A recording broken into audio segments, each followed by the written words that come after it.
First হচ্ছে যেটা, যে মহাকাব্য বলতে আমরা কি বুঝি। মহাকাব্য হচ্ছে সাধারণত যেটা আমাদের প্রথমে এই জায়গায় পড়া উচিত সেটা হচ্ছে আহ তন্ময় কাব্য কবিতা, বা আমরা যেটাকে বলে থাকি আখ্যান কাব্য। আখ্যান কাব্য বললে ভুল হবে, ঠিক আছে? আখ্যান কাব্য,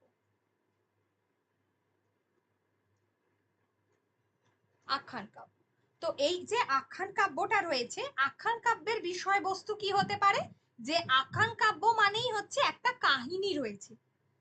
তার আগে বলি এই আখ্যান কাব্যটা এলো কোথা থেকে, যেটাকে আমরা বলে থাকছি তন্ময় কাব্য কবিতা। যেটা আমি বলেছি তন্ময় কাব্য, মূল বিষয়টা কি, এর মধ্যে একটা গীতি কবিতা আছে। গীতি কবিতা আমাদের বিষয়বস্তু। গীতি কবিতা বলতে কি বোঝায়, যে কবির যেখানে ব্যক্তিগত অনুভূতির কথা বলা হয়েছে, যেখানে কবির ব্যক্তিগত অনুভূতির কথা বলা হয়েছে, এই জায়গাটা।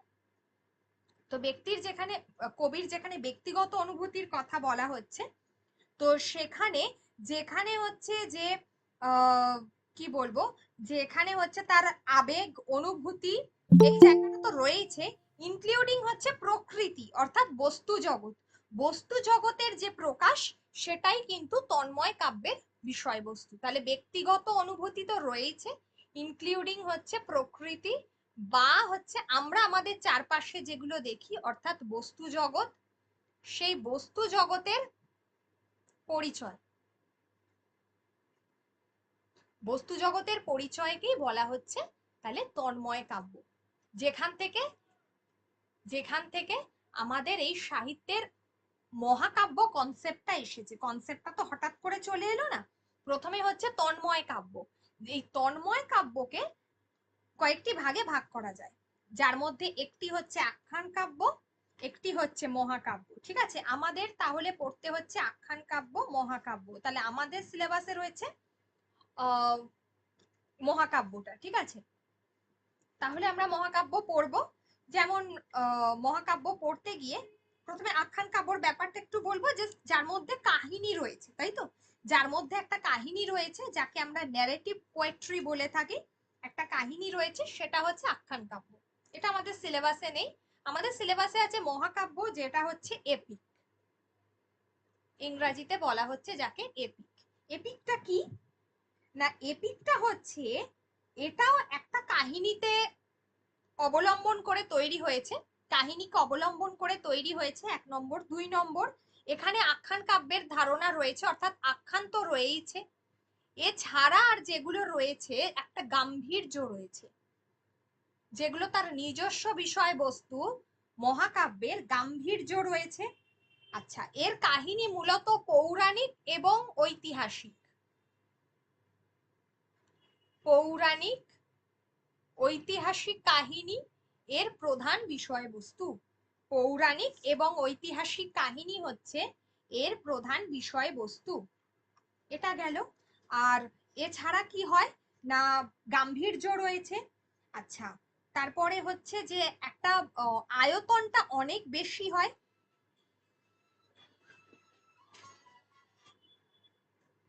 আয়তন অনেক বেশি হয়।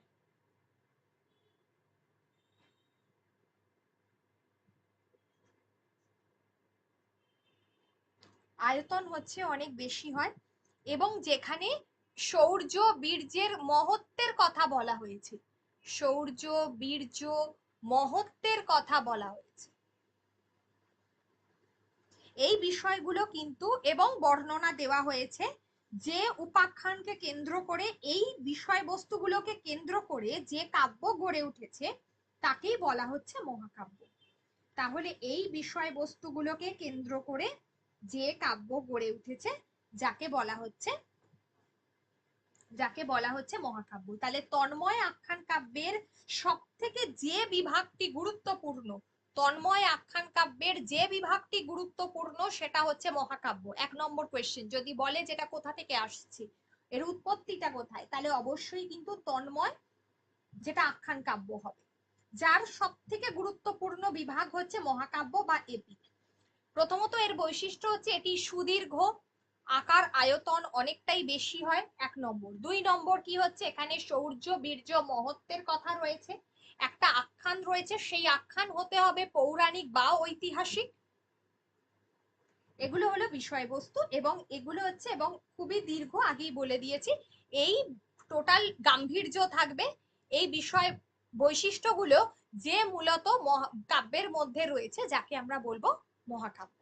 হলো, এবারে হচ্ছে মহাকাব্য বলতে গিয়ে যেটা বলবো সেটা হচ্ছে যে কোথা থেকে এই শব্দটা এলো, এই যে এপিক শব্দটা কোথা থেকে এসেছে সেটা খুব গুরুত্বপূর্ণ। মূলত গ্রিক এপিকস, গ্রিক শব্দ হচ্ছে এপিকস। ওকে, গ্রিক শব্দ হচ্ছে এপিকস বা যেটাকে আমরা বলে থাকি ইপস। এই ইপস থেকে এই এপিক শব্দটা এসেছে।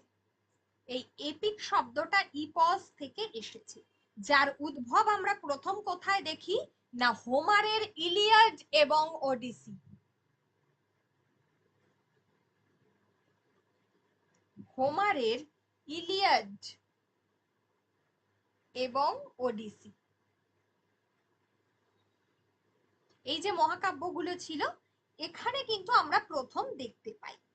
এপিক সম্পর্কে কে প্রথম বলেছেন? যিনি হচ্ছেন অ্যারিস্টটল। এপিক সম্পর্কে প্রথম বলেছেন যে এখানে একটা বীর রসাত্মক কাব্য, মহত্ব থাকবে, গাম্ভীর্য থাকবে, ঐতিহাসিক কাহিনী থাকবে, আদি মধ্য অন্ত থাকবে, এগুলো বলে গেছেন, প্রত্যেকটা কথাই বলে গেছেন অ্যারিস্টটল। তার মহাকাব্যের সংজ্ঞায় তিনি এগুলো বলে গেছেন। এবং যিনি নায়ক হবেন তিনি হবেন উচ্চ বংশজাত, তিনি হচ্ছেন ধীরোদাত্ত, মানে রাজার মতো হবে আর কি। তো এই বিষয়গুলো খুব গুরুত্বপূর্ণ। আর আমরা ট্র্যাজেডি যখন পড়েছিলাম নাটকে বলেছিলাম যেখানে একটা যে কাহিনীটা মানে সুগঠিত হবে, অর্থাৎ কাহিনীটা একটা মানে টান টান একটা উত্তেজনা থাকবে, একটা বাঁধন থাকবে। তো ঠিক তাই মহাকাব্যের ক্ষেত্রেও কিন্তু সেই ভূমিকা আমরা দেখতে পাই।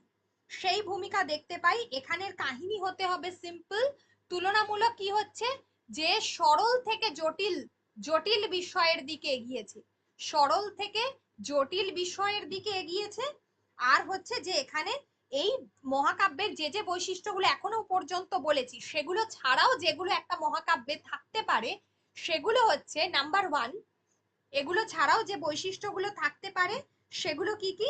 সেগুলো হচ্ছে এক নম্বর যেটা হচ্ছে সঙ্গীত, যেমন হচ্ছে দৃশ্য, এই দুটো বৈশিষ্ট্য থাকতে পারে। একটা হচ্ছে সঙ্গীত আর নাম্বার টু হচ্ছে দৃশ্য, এই দুটো বিষয়বস্তু কিন্তু থাকতে পারে।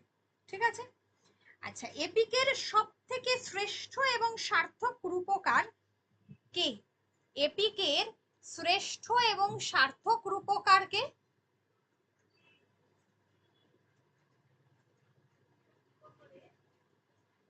শ্রেষ্ঠ রূপকার হচ্ছে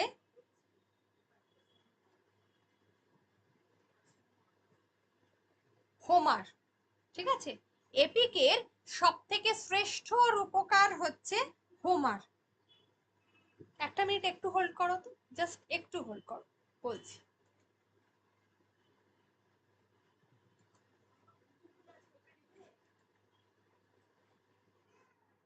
আচ্ছা, যেটা বলছিলাম যে যেটা বলছিলাম যে এপিকের শ্রেষ্ঠ রূপকার কে? এপিকের শ্রেষ্ঠ রূপকার হচ্ছে হোমার। ঠিক আছে, এপিকের শ্রেষ্ঠ রূপকার হচ্ছে হোমার এবং এপিকের শ্রেষ্ঠ রূপকার হচ্ছে হোমার এবং এবং তার লেখা ইলিয়াড এবং ওডিসি, এই দুটোই হচ্ছে সব থেকে গুরুত্বপূর্ণ। কিন্তু মহাকাব্যের দিক থেকে ইলিয়াডের একটা বৈশিষ্ট্য আছে এবং ওডিসির একটা বৈশিষ্ট্য আছে, এই দুটো বৈশিষ্ট্য তুলে প্রশ্ন আসে, এই দুটো বৈশিষ্ট্য তুলে প্রশ্ন আসে। যার মধ্যে প্রথমটা হচ্ছে যে ইলিয়াডকে বলা হচ্ছে স্টোরি অফ সাফারিংস।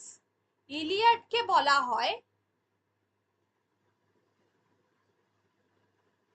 ইলিয়াডকে বলা হয় স্টোরি অফ সাফারিংস।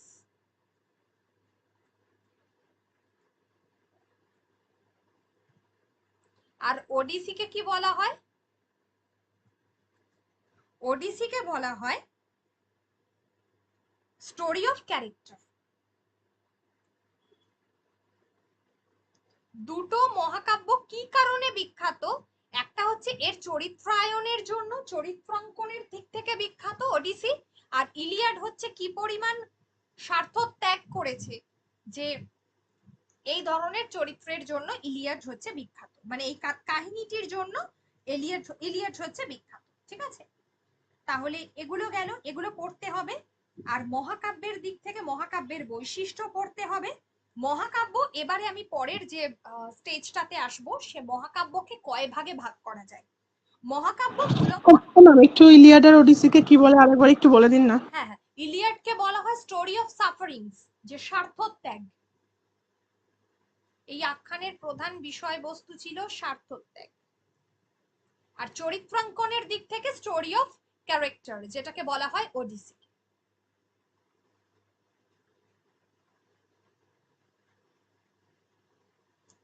আচ্ছা, এবারে আসি যে এপিক মূলত দুই ধরনের। একটিকে বলা হচ্ছে আদি মহাকাব্য, একটিকে বলা হচ্ছে আদি মহাকাব্য, এবং অপরটি মানে দ্বিতীয় ভাগটি হচ্ছে সাহিত্যিক মহাকাব্য। ঠিক আছে, একটাকে তাহলে বলা হচ্ছে প্রাইমারি এপিক বা অথেন্টিক এপিক বা এপিক অফ গ্রোথ। তাহলে আদি মহাকাব্যের তিনটি নাম, একটা হচ্ছে প্রাইমারি এপিক, একটা হচ্ছে প্রাইমারি এপিক, একটা হচ্ছে অথেন্টিক এপিক।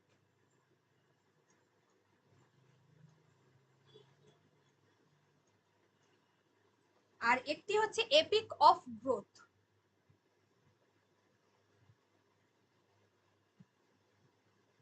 আর সাহিত্যিক মহাকাব্য যেটা, সেটাকে আমরা লিটারেরি এপিক বলে থাকি, সেকেন্ডারি বা লিটারেরি এপিক বলে থাকি। ম্যাম, সাহিত্যিক মহাকাব্যটাকে কি এপিক অফ গ্রোথ বলা হয়? না, এপিক অফ গ্রোথ আদি মহাকাব্যকে বলা হয়, যেটা প্রাইমারি এপিক। ঠিক আছে, আচ্ছা, এবারে বিষয়টা হচ্ছে যে আদি মহাকাব্য কাকে বলা হয়। সাধারণত যে সমস্ত লেখকদের পরিচিতি নেই, যাদের পরিচিতি নেই, সেই সমস্ত কবিদের কল্পনায় যখন গোটা একটা দেশ, একটা কি বলবো, একটা সমাজ যখন তাদের লেখার মধ্যে প্রতিভাত হচ্ছে, দেশের সংস্কৃতি, দেশের জীবনচর্যা, মানুষের সমৃদ্ধ হচ্ছে, এর ফলে যে ঐতিহ্যবাহী সংস্কৃতির আমরা পরিচিতি পাচ্ছি, তাকে যে মহাকাব্যের মধ্যে এই বিষয়গুলো ফুটে উঠেছে, তাকে বলা হচ্ছে আদি মহাকাব্য বা প্রাইমারি এপিক। এগুলোকে বলা হয় প্রাইমারি এপিক। যেমন আমরা কাকে বলতে পারি, যেমন আমরা বলতে পারি যে রামায়ণের কাহিনী রয়েছে। ঠিক আছে, রামায়ণের কাহিনী, বাল্মীকিকৃত রামায়ণের কাহিনী, ব্যাসদেবের মহাভারতের কাহিনী, এগুলো কিন্তু খুবই গুরুত্বপূর্ণ। আচ্ছা, এছাড়াও হচ্ছে এঙ্গেলস জাতিগোষ্ঠীর জীবন দর্পণ হচ্ছে বেউলফ। তারপরে হচ্ছে ব্যাবিলনীয় একজন গিলগ্যামেশ। এই প্রত্যেকটা হচ্ছে প্রাইমারি বা অথেন্টিক এপিকের উদাহরণ। আবারও বলছি, একটা হচ্ছে হোমারের ইলিয়াড আর ওডিসি। তাহলে আদি মহাকাব্য কোনগুলো? রামায়ণ, মহাভারত, ইলিয়াড, ওডিসি, এই চারটে তো আছেই, এগুলো কমন। ঠিক আছে, এছাড়াও আমরা যেগুলো বলতে পারি, এই চারটে ছাড়াও যেগুলো আমরা বলতে পারি, যার মধ্যে একটি হচ্ছে যে এঙ্গেলস জাতিগোষ্ঠীর, যেটা হচ্ছে বেউলফ।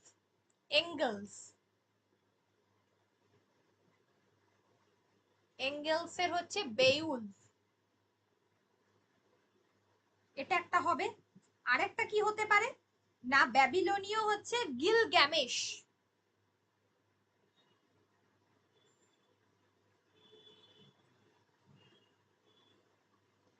ব্যাবিলনীয় হচ্ছে গিলগ্যামেশ। তাহলে এটা গুরুত্বপূর্ণ। তাহলে আদি মহাকাব্যর সংজ্ঞাতে এগুলো আমরা বলবো। ম্যাম, এগুলো সবই মৌলিক মহাকাব্য তো ম্যাম, আদি মহাকাব্য মানে? হ্যাঁ, যেগুলো কোন রকম ঐতিহ্য সংস্কৃতি এগুলোকে তুলে ধরা হয়েছে, ঐতিহ্য সংস্কৃতি ম্যাম, আগে তো এগুলোকে তুলে ধরা হয়েছে। ঠিক আছে, ম্যাম আগে তো জানতাম এই চারটেই রয়েছে, তার মানে আদি মহাকাব্য আরো বেশিও হতে পারে। হ্যাঁ অবশ্যই।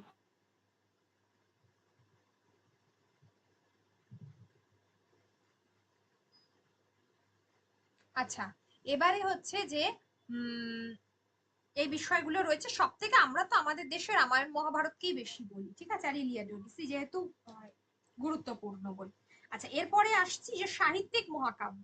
এখানে কোনো একজন বিখ্যাত কবির তার যে কল্পনা, তার মনন শক্তি, সেগুলো দিয়ে যখন তিনি তার যে শিল্পমণ্ডিত যে রূপ, তা সেগুলো যখন তার সাহিত্যের মধ্যে প্রতিফলিত হয়েছে, তিনি নিজে কোনো মৌলিক কি বলবো দক্ষতায় চরিত্রগুলোকে তুলে ধরেছেন, তাকে বলা হচ্ছে সাহিত্যিক মহাকাব্য। সাহিত্যিক মহাকাব্যের যদি আমরা উদাহরণ বলি তাহলে অনেকগুলো বলবো, ঠিক আছে। সাহিত্যিক মহাকাব্য মিল্টনের প্যারাডাইস লস্ট, মধুসূদন দত্তের মেঘনাদ বধ কাব্য, মানে আমরা বাংলা সাহিত্যে বলে থাকি মধুসূদন দত্তের মেঘনাদ বধ কাব্য। এখানে তো এতগুলো বলেছি, যার মধ্যে মেঘনাদ বধ সব থেকে বিখ্যাত। কালিদাসের রঘুবংশ ভারতের মধ্যে, নবীনচন্দ্র সেনের ত্রয়ী মহাকাব্য, হেমচন্দ্র বন্দ্যোপাধ্যায়ের বৃত্র সংহার, এইগুলো রয়েছে। এই সমস্ত এগুলো বিখ্যাত। আর এছাড়া যেগুলো রয়েছে, যেগুলো মিল্টনের হচ্ছে প্যারাডাইস লস্ট, ভার্জিলের হচ্ছে ইনিড।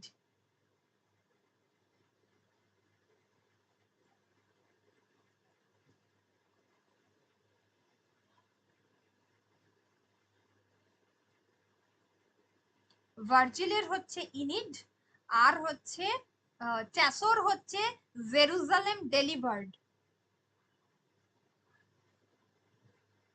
ট্যাসোর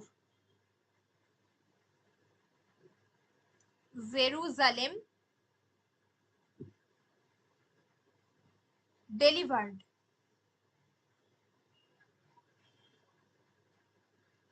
ডেলিভার্ড, ঠিক আছে। এইগুলো গুরুত্বপূর্ণ। মধুসূদনের বলেছি মেঘনাদ বধ। এগুলো হচ্ছে তাহলে এক একটা সাহিত্যিক মহাকাব্যের নিদর্শন।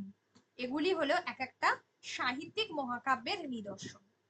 এবার যেটা বলবো, যেটা হচ্ছে যে সাহিত্যিক মহাকাব্য, রামায়ণ কেন হচ্ছে যে একটা আদি মহাকাব্য, আর কেন হচ্ছে একটা সাহিত্যিক মহাকাব্য। মানে সাহিত্যিক মহাকাব্য হচ্ছে যেমন মধুসূদনের মেঘনাদ বধ, নবীনচন্দ্র সেনের যে ত্রয়ী কাব্য বলেছি, ত্রয়ী কাব্যের নামগুলো লিখে নাও: রৈবতক, কুরুক্ষেত্র এবং প্রভাস।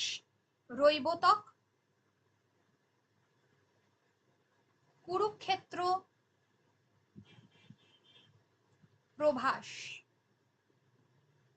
রৈবতক, কুরুক্ষেত্র, আর হচ্ছে প্রভাস, ঠিক আছে। এই তিনটে, এটা হলো ত্রয়ী কাব্য নবীনচন্দ্র সেনের, এগুলো। আচ্ছা, সবার আগে বলে দিই যে কেন রামায়ণ হচ্ছে আদি মহাকাব্য। রামায়ণ আদি মহাকাব্য, কাহিনীটা হচ্ছে কাহিনী সুবিশাল কাহিনী, 1 নম্বর। 2 নম্বর হচ্ছে একটা বিশাল বড় পটভূমি রয়েছে, ভারতবর্ষের ঐতিহ্য সংস্কৃতি এই যুগগুলোকে তুলে ধরা হয়েছে। কিছুটা হলেও এখানে কোনো নির্দিষ্ট সময়সীমা নির্ধারণ করা যায় না। মহাভারতের তুলনায় রামায়ণ হচ্ছে অনেকটাই সুসংহত, মানে কাহিনী একটা এত জটিল নয়। মহাভারতের কাহিনী হচ্ছে জটিল, মানে একটা জায়গা থেকে অন্য জায়গায় চলে গেছে একটা ঘটনার সঙ্গে, কিন্তু এটা একটা ঘটনাই প্রবাহিত হয়েছে, একটা ঘটনা প্রবাহই কিন্তু দেখা যাচ্ছে। সেটা হচ্ছে রামায়ণ, সেই কারণে, ঠিক আছে। এবং যিনি কেন্দ্রীয় চরিত্র তিনি বেশ বলিষ্ঠ। শুধুমাত্র আমরা রামকে বলবো তা নয়, রাবণ বা ইন্দ্রজিৎ প্রত্যেকটা চরিত্রই বেশ বলিষ্ঠ চরিত্র, ঠিক আছে। ওই যে যেটা আমি একটু পরে আলোচনাই করছি, যে মহাকাব্যের যে যে নায়ক চরিত্র সেটা কেমন হবে, সেই পরিপ্রেক্ষিতে বলে দিচ্ছি সেটা। আচ্ছা, আর এইগুলো। আচ্ছা, তারপরে হচ্ছে যেটা হচ্ছে যে যার মধ্যে একটা সারল্য থাকবে, কিছুটা অলৌকিকতা থাকবে। আদি মহাকাব্যের অন্যতম একটা বিষয়বস্তু হচ্ছে সারল্য এবং অলৌকিকতা। এই দুটোই কিন্তু রামায়ণে ছিল, সারল্য আর হচ্ছে অলৌকিকতা।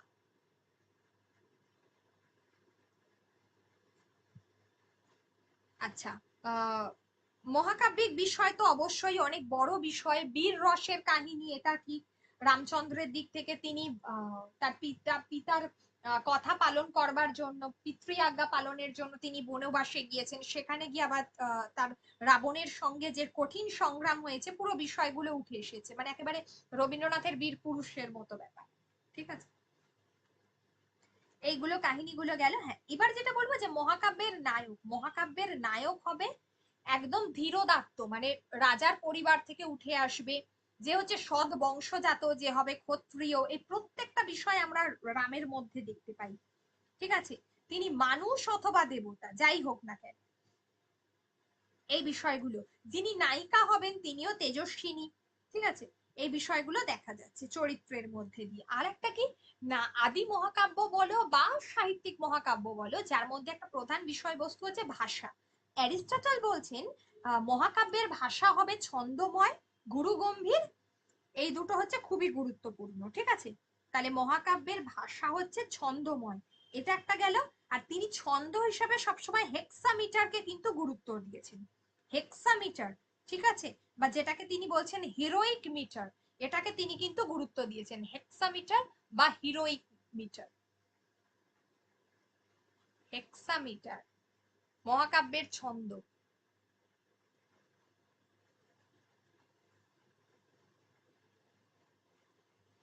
হেক্সামিটার বা হিরোইক মিটার, আর ভাষা হবে ছন্দময়, গাম্ভীর্য, গম্ভীরতা থাকবে। ঠিক আছে, তাহলে এই হলো মোটামুটি ভাবে আমাদের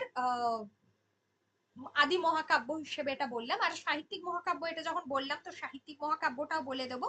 সাহিত্যিক মহাকাব্যের ক্ষেত্রেও ঠিক তাই, কোনো একটা প্রাচীন বীর গাথা বা লোকগাথা থেকে কাহিনীটা নেওয়া হবে। যেমন আমরা দেখতে পাই, সাপোজ আমাদের পড়ার মধ্যে আছে মেঘনাদ বধ কাব্য, মোটামুটি ভাবে এটাও কিন্তু রামায়ণ থেকেই নেওয়া হয়েছে। আগেরটা যেটা আমি বললাম যে মূল রামায়ণ, বাল্মীকির রামায়ণ, আর এটা হচ্ছে মূল রামায়ণ নয়, এটা হচ্ছে যে রামায়ণের থেকে উৎস এর কাহিনী। ঠিক আছে, আচ্ছা, এখানে যেটা হচ্ছে প্রাচীন পুরাণ বা ইতিহাস থেকে কাহিনীটা আমরা সংগ্রহ করেছি, এটা একটা গুরুত্বপূর্ণ। কোনো বীরগাথা বা লোকগাথা থেকে আহ কি বলবো কাহিনী নেওয়া হয়েছে। তবে এখানে একটা পার্থক্য আছে, পার্থক্য হলো এটাই, সাহিত্যিক মহাকাব্যের যিনি নায়ক আর আদি মহাকাব্যের নায়ক, তাহলে বিষয়টা তো একই দাঁড়ায়। কিন্তু আদি মহাকাব্যের যিনি নায়ক তিনি কোথাও দেবতার স্তরে তার উত্তরণ ঘটেছে, কোথাও কিন্তু দেবতার স্তরে তার উত্তরণ ঘটছে। কিন্তু যিনি হচ্ছেন সাহিত্যিক মহাকাব্য, সেই মহাকাব্যের যে নায়ক তিনি কিন্তু অনেকটাই মনুষ্য চরিত্র, সাধারণ মানবিক গুণে তিনি কিন্তু নায়ক। ঠিক আছে, মানে তিনি মানুষকে এমন ভাবে দেখেছেন, তার মধ্যে মনুষ্যত্ব এতটাই বেশি, এই কারণেই তিনি কিন্তু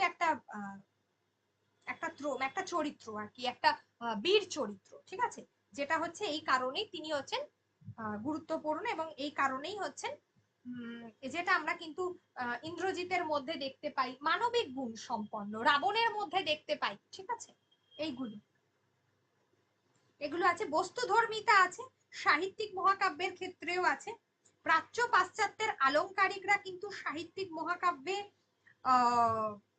মহাকাব্য রচনা করেছেন। এবং আরেকটা হলো ভাষার উৎকর্ষ। ভাষার উৎকর্ষ আদি মহাকাব্যের থেকে সাহিত্যিক মহাকাব্যে অনেক বেশি দেখা যায়। ভাষার উৎকর্ষতা যেটা আদি মহাকাব্যের থেকে সাহিত্যিক মহাকাব্যে অনেক বেশি দেখা যায়। আর মহাকাব্য যদি আমরা বলি, মেঘনাদ বধকে মহাকাব্য, মেঘনাদ বধে আমরা দেখছি যে প্রথমে 5টা স্বর্গ রচিত হয়েছিল, তারপরে 4টি স্বর্গ রচিত হয়েছে। এবং সিমিলারলি কিন্তু আমরা পদ্মিনী উপাখ্যানের ক্ষেত্রেও দেখেছি, কাহিনীটা আমরা দেখছি, বিষয়বস্তুটা দেখছি।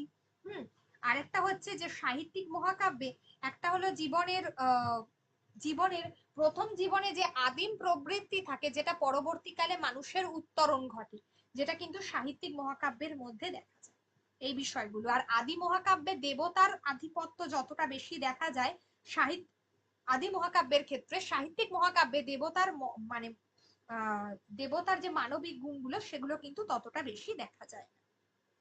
এখানে মানুষের চরিত্রটাকে বেশি গুরুত্বপূর্ণ বলে মনে করা হয়। ঠিক আছে, এখানে মনুষ্য চরিত্র, তার মানবিক গুণ, এগুলোকে বেশি গুরুত্ব দেওয়া হয়। তাহলে এই গেল আমাদের মহাকাব্য। আশা করি মহাকাব্য থেকে ধারণাটা ক্লিয়ার হয়েছে। কারোর কি কোনো কোয়েশ্চেন আছে মহাকাব্য থেকে?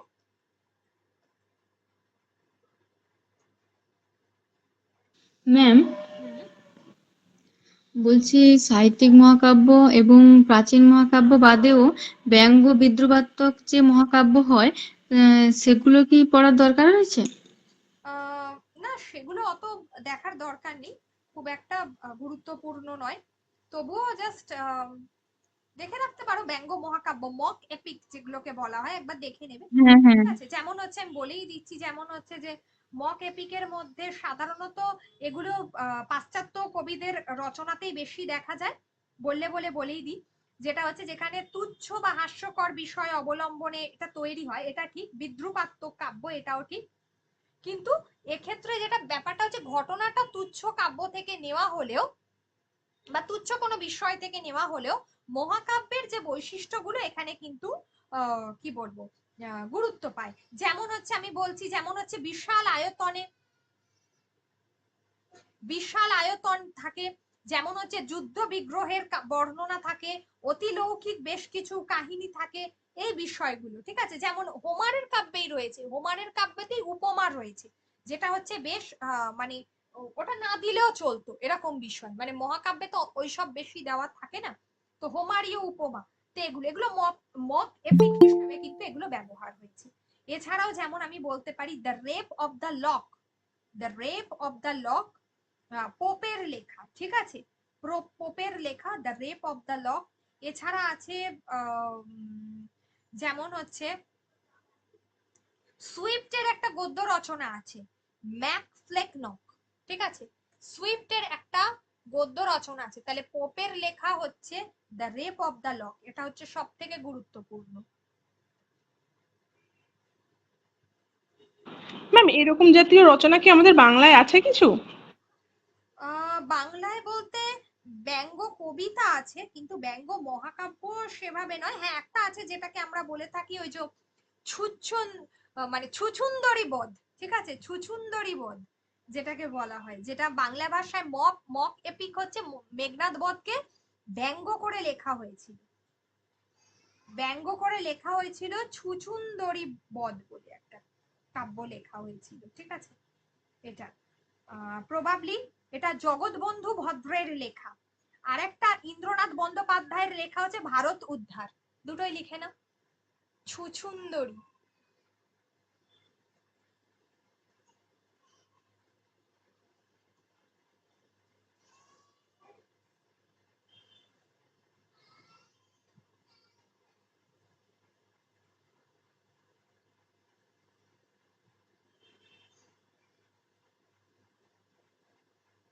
জগৎবন্ধু ভদ্রের লেখা ছুচুন্দরী বধ, যেটা হলো ব্যঙ্গ মহাকাব্য, মানে হ্যাঁ ওই মক এপিক বলা হয়। ইংরাজিটা বেশি বলে অভ্যাস হয়ে গেছে।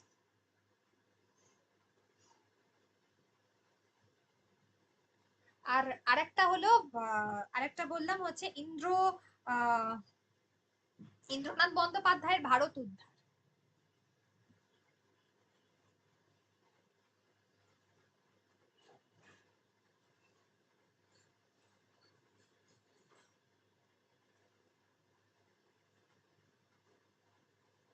ঠিক আছে, কাব্যটার নাম ইন্দ্রনাথ বন্দ্যোপাধ্যায়ের ভারত উদ্ধার।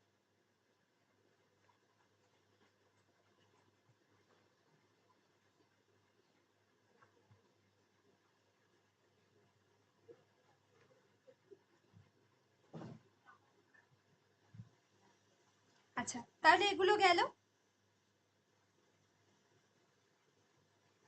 মক এপিকের মধ্যে, এগুলো গেল এই ব্যঙ্গ কবিতা। ঠিক আছে, আচ্ছা এবারে আসি তাহলে এগুলো ছাড়াও আর কয়েকটা বিষয় রয়েছে, যেমন ব্যঙ্গ মহাকাব্য, ব্যঙ্গ কবিতা, ওই স্যাটায়ার ধর্মী, আর একটা প্যারোডি বলা যেতে পারে। ঠিক আছে, প্যারোডিটাও আছে।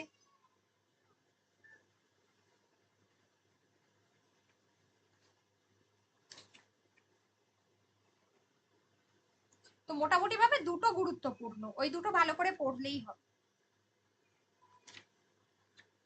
সাহিত্যিক মহাকাব্য আর আদি মহাকাব্য। ঠিক আছে, এই দুটো গুরুত্বপূর্ণ, এই দুটো ভালো করে পড়লেই হবে। এবারে আসি গীতি কবিতাতে। গীতি কবিতা আমি সংজ্ঞাটা তো আগেই বলে দিয়েছি।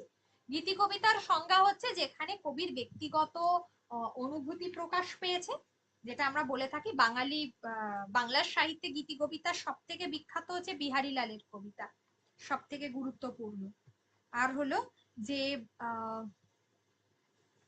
এখান থেকে যেটা বলবো সেটা হচ্ছে যে গীতি কবিতায় বিহারীলাল চক্রবর্তী বিশেষ গুরুত্বপূর্ণ, যেখানে কবির ব্যক্তিগত অনুভূতি, তার প্রকৃতির যে নৈসর্গিক যে আবেদনটা থাকে, সেই নৈসর্গিক বিষয়গুলো এখানে বেশি প্রাধান্য পায়। তাহলে একান্ত তার ব্যক্তিগত অনুভূতি যখন কোনো গীতিপ্রবণ কোনো ভাষায় ব্যক্ত করা হয়, যাকে আমরা গীতি কবিতা বলি। এই গীতি কবিতার আরো একটা নাম আছে, আমরা একটু আগে পড়ছিলাম না যে আখ্যান কাব্য মানে মহাকাব্যকে পড়তে গিয়ে ওটা কার ভাগ ছিল, তন্ময় কবিতা, এটাকে বলা হয় মন্ময় কবিতা। গীতি কবিতা বা মন্ময় কবিতা, ঠিক আছে, যেখানে কবির একান্ত ব্যক্তিগত আবেগ অনুভূতি গীতিপ্রবণ ভাষায় ব্যক্ত করা হয়, যাকে বলা হচ্ছে গীতি কবিতা। এই গীতি কবিতা শব্দটার অর্থ হচ্ছে লিরিক, যেটাকে আমরা বলে থাকি লিরিক, ইংরেজিতে বলি লিরিক। কোথা থেকে উদ্ভব হয়েছে? এই লিরিক শব্দটার উদ্ভব হয়েছে একটা প্রাচীন বাদ্যযন্ত্র বীণা বা লিরি থেকে। লিরি থেকে উদ্ভব হয়েছে একটা প্রাচীন বাদ্যযন্ত্র, যেটা হচ্ছে বীণা। প্রাচীন বাদ্যযন্ত্র বীণা, সেখানে মূলত গ্রিস দেশে, গ্রিসে এই বীণার সহযোগে কি করা হতো না, গ্রিস দেশে মূলত বীণার সহযোগে গায়ক তার ব্যক্তিগত অনুভূতিকে প্রকাশ করতেন, ব্যক্তিগতভাবে প্রকাশ করতেন, কোরাসের মাধ্যমে প্রকাশ করতেন, তার আনন্দ, তার বেদনা, এগুলো সব প্রকাশিত হতো। এগুলো হলো গীতি কবিতার মূল বৈশিষ্ট্য। এবং এই গ্রিসের মতো বাংলাতেও কিন্তু যে যে জায়গায় গীতি কবিতা, আমরা কি শুধুমাত্র মানে আমরা কি বলবো যে এটুকু বলতে পারবে কেউ যে বাংলা সাহিত্যে গীতি কবিতার সূচনা কোথা থেকে? বিহারীলালের হাত ধরেই কি সূচনা? এটা আগে বল।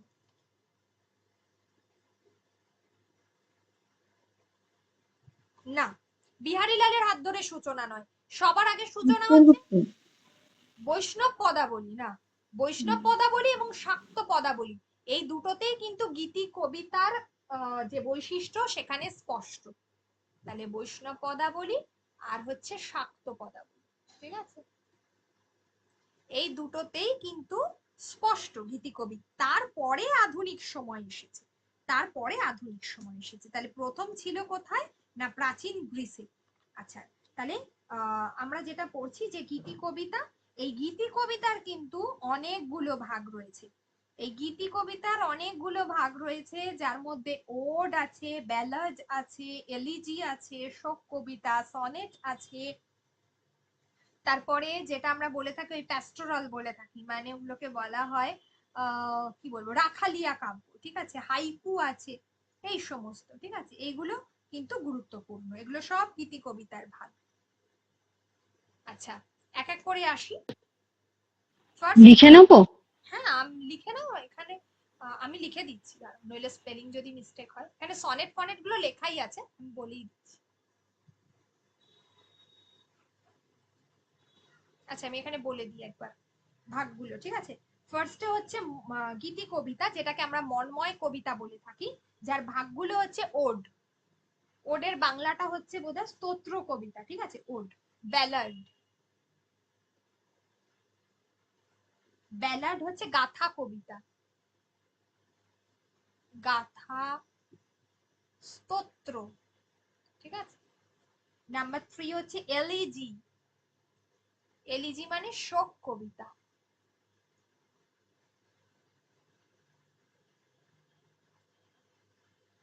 এই রেকর্ডের ক্লাসটা পড়ে চলে গেলেও হবে, কারোর কোনো অসুবিধা নেই। সনেট 4 নম্বর, চতুর্দশপদী কবিতা বলি যেটাকে আমরা বলে থাকি।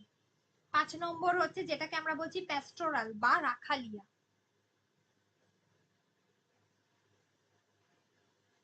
প্যাস্টোরাল, ঠিক আছে। আর হচ্ছে হাইকু, আর এছাড়া হচ্ছে 7 নম্বর বেশ কিছু অন্যান্য, সেটা আসছে পর। আচ্ছা, গীতি কবিতার প্রধান কি বিষয়বস্তু? যেখানে হচ্ছে গীতি কবিতায় যেখানে কবির আত্মমগ্নতা, কবির হৃদয়ের কথা এখানে সুরে, ছন্দে, গানে প্রকাশিত হয়েছে, ঠিক আছে, সুরে, ছন্দে, গানে প্রকাশিত হয়েছে এই বিষয়গুলি। আচ্ছা, এবারে বলবো যে গীতি কবিতার আরেকটা মূল বিষয় হচ্ছে, গীতি কবিতার উৎসটা তো বলেই দিয়েছি। আর এছাড়া আমি বলবো যে গীতি কবিতার ক্ষেত্রে যে মূল বৈশিষ্ট্যগুলো হচ্ছে, গীতি কবিতার উৎসটা আরো একবার বলবো, বলছি সেটা। মূলত গীতি কবিতার যে বৈশিষ্ট্যগুলো হচ্ছে যেখানে কবির আবেগ, তার আনন্দ, বেদনা এইগুলো কিন্তু প্রকাশিত হয়েছে, ঠিক আছে। যেমন প্রাচীন গ্রিসে ডায়োনিসিয়াস একটা উৎসব ছিল, ঠিক আছে। সেখানে দলবদ্ধভাবে গান গাওয়া হতো, একটা জনগোষ্ঠী তারা গান গাইতেন। তাদের যে জীবন, তাদের যে জীবনযাত্রা যেভাবে আবেগ অনুভূতির মাধ্যমে প্রকাশিত হয়েছে, সেটাকেও কিন্তু আমরা গীতি কবিতার বলতে পারি। এবারে এর যে ভাগগুলো রয়েছে সেগুলো নিয়ে আলোচনা করব। তার আগে বলবো যে গীতি কবিতার কথা, যেখানে আমি বলেছি যে আগে হচ্ছে যেটা অনুভূতির কথা ব্যক্ত হয়েছে। গীতি কবিতার যদি আমি প্রাচীন উৎস অনুসন্ধান করো, তাহলে অবশ্যই গ্রিক সাহিত্যের কথাই মনে করা হবে। গ্রিক সাহিত্যের পরে অবশ্যই ভারতীয় আর্য যুগের বৈদিক সাহিত্য, একদম আমাদের দেশের ক্ষেত্রে ভারতের আর্য যুগের বৈদিক সাহিত্য।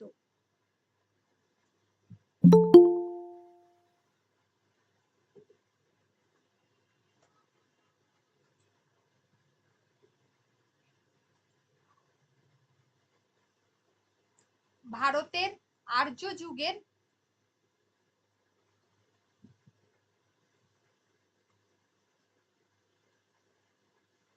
বৈদিক সাহিত্যের কথা রয়েছে। আচ্ছা, তারপরে যেমন কোরাস গানগুলোর কথা বলা হয়। তারপর চীনের প্রাচীন কবিতা, চীনের প্রাচীন কবি লি পোর কবিতা, লি পো,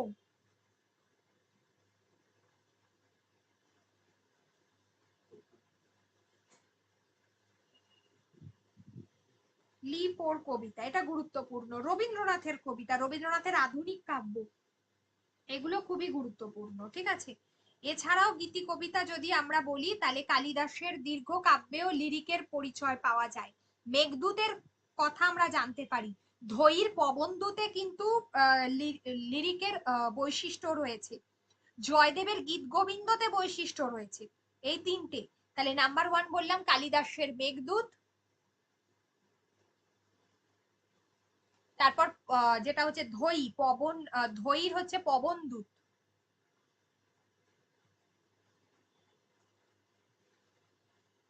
এই গ্রন্থগুলো, ঠিক আছে, জয়দেবের গীত গোবিন্দ, এই গ্রন্থগুলোতে সবগুলোতেই কিন্তু গীতি কবিতার বৈশিষ্ট্য রয়েছে।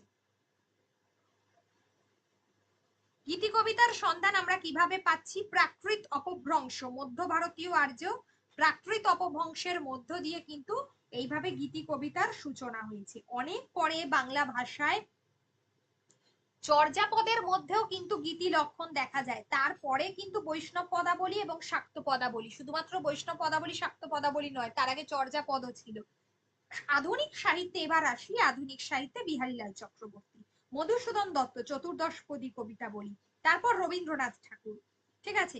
তারপরে কারা কারা রয়েছেন?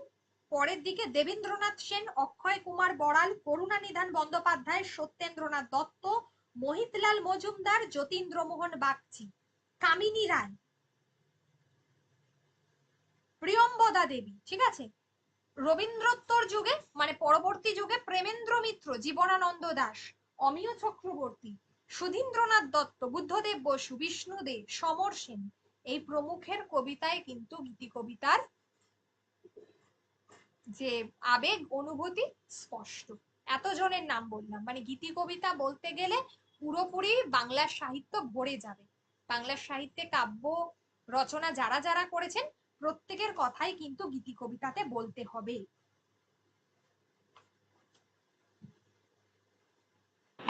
ম্যাম স্তোত্র জিনিসটা কি, মানে সেই বন্দনা টাইপের কিছু? আমরা যেমন পড়েছিলাম না, ওট টু দা ওয়েস্ট, ওয়েস্ট কি ওয়েস্ট উইন্ডের উপরে ছিল, নাইটিঙ্গেলের উপরে ছিল, সেগুলো যেমন 4 পাতা 5 পাতা, তাহলে এরকম কিছু? হ্যাঁ, ওগুলোই হচ্ছে মানে বর্ণনা।